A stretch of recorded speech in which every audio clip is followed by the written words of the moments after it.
With 6 rounds to go in the MotoGP World Championship and 60 points covering the top 4, we are going to simply look at who will be MotoGP World Champion at the end of the season. We'll start off with 4th place, the outsiders. We could arguably say 4th place in the World Championship as we enter into the weekend of the Indonesian Grand Prix is Marc Marquez. Now, as I say at time of recording, he is 60 points back from leader Jorge Martin. It's fair to say that Marquez's form at the start of the season was very consistent, grabbing podiums, but just missing out on victory.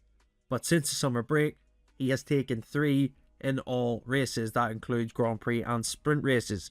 But Marquez's form heading into the flyaways is good. Plus, the added element of maybe a dirtier track, less grip, will fall into his favour. And of course, the added possibility of wet weather, which he is very strong in. Does he have a chance at winning this world title? Absolutely. But the key for Marquez is to find an extra 10th or 2.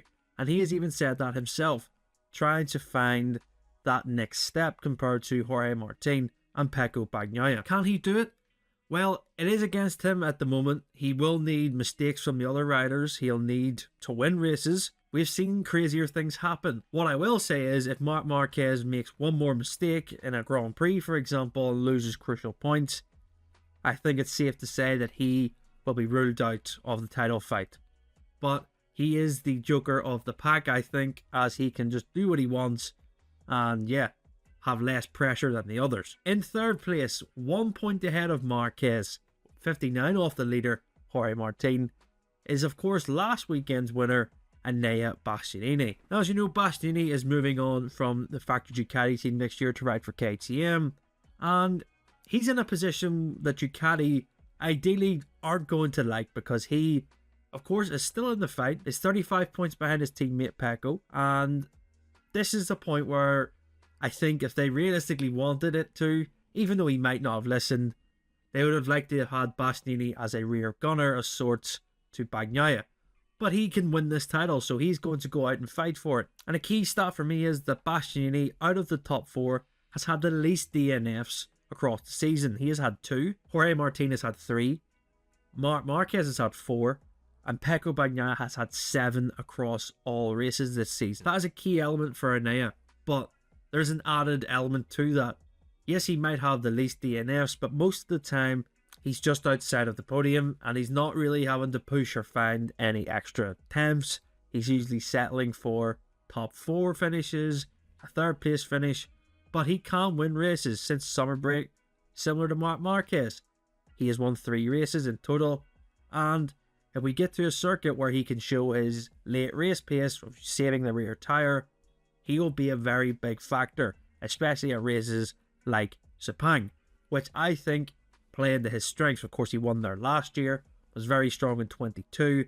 So Enea Bastianini, very much in the same boat as Marc Marquez, that he can afford to risk a bit more compared to Bagnaia and Martin.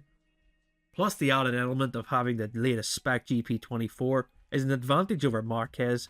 So yeah, he has that on his side, but very much like the 93, if he makes one mistake in a Grand Prix, it could be completely over for his title chances. And then we move into 2nd place in the World Championship. 24 points off Jorge Martin is, of course, Pecco Bagnaia. Now, it's been one of his best seasons. In terms of race wins, it has been Bagnaia's most successful season to date. He has won 11 races in total. That includes Grand Prix and sprints.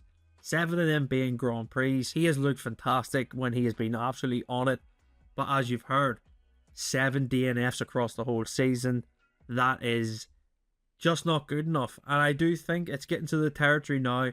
24 points away. If he makes one more mistake, it could be costly. It could end his run of trying to look for a 3rd world title in a row. But he is the fastest rider, in my opinion, in MotoGP at the moment. So after what happened in Misano with the rear tyre and then obviously crashing out, a different approach to the flyaways. You know, he's the one chasing down Martin, and people will arguably say that is easier to do than defending a lead.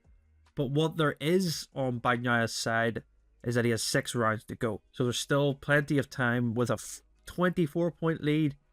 It's not really that big of a gap to bridge. He did win in Indonesia last year after Jorge Martin crashed out of the lead.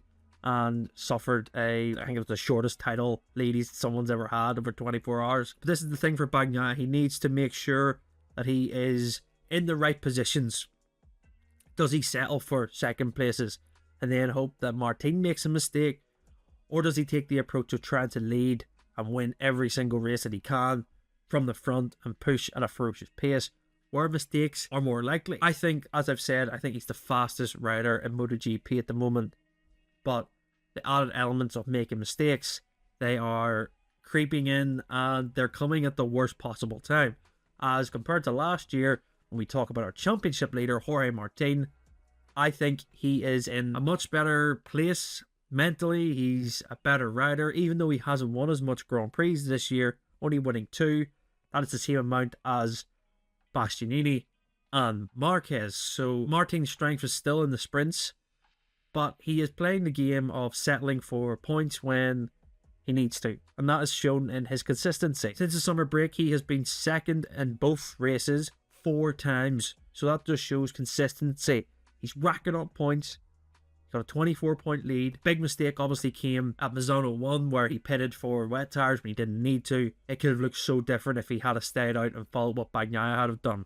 The championship lead could be even bigger right now. I suppose the question is, will he make a mistake? And with Bagnaia and Martin, it's really hard to say when they will make a mistake. But I think Martin has shown this year with the 3 DNFs, he's making less mistakes and he's learning to settle. So if you ask me who will win the world title as of the making of this video right now, I have to say I think Jorge Martin is going to do it. Purely off consistency. He was strong at the flyaways last year. He has great form. I think he's the man to beat, and it's up to Pecco Bagnaia, like I say, who is the fastest rider in my opinion, to take it to him. But will any mistakes creep in? It's going to be a fascinating title fight, but who knows? Marc Marquez and Enea Bastianini, they are sitting right behind the leading 2, and they're giving them food for thought to look over their shoulders and just be sure that they don't consider them out of the race, because they are well in there. As we know, in the Asian rounds we could get unpredictable weather, drama can happen, and yeah, can't wait for the end of this season.